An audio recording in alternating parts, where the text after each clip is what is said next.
Firemen standing by while houses burn and police watching while people drown.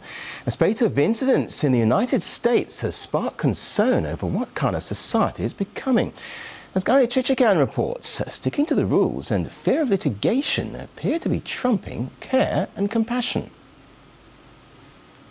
Gene Kranick's house burned down to ashes as firefighters stood by and just watched. They refused to save Mr. Kranick's home because he hadn't paid a $75 fire fee that the county requires.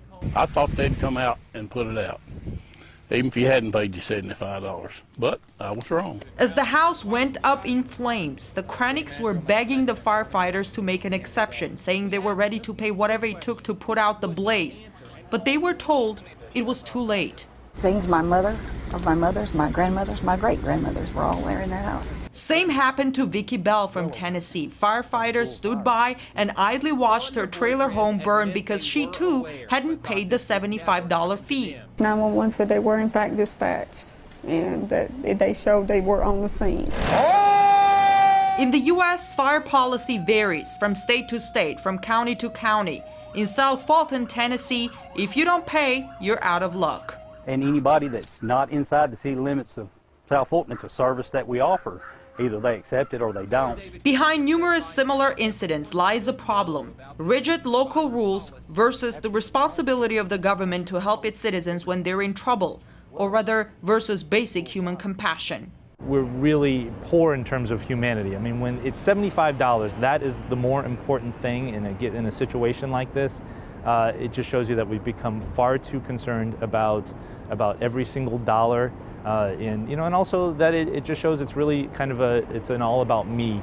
We just don't live in a community anymore. There's no sense of this shared responsibility for the individuals in that community.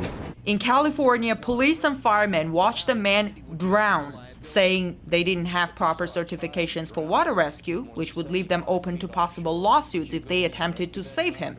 City officials blamed the incident on budget cuts. So, as the more than an hour-long tragedy unfolded, authorities stood there and did nothing. This is the part where rules and regulations defy logic. That was the end result, a body washing up to the shore. So, what do you think about that? Well, it's horrible. How can we allow that to happen? In the U.S. is a very litigious society. We have more lawyers per capita than any other country in the world.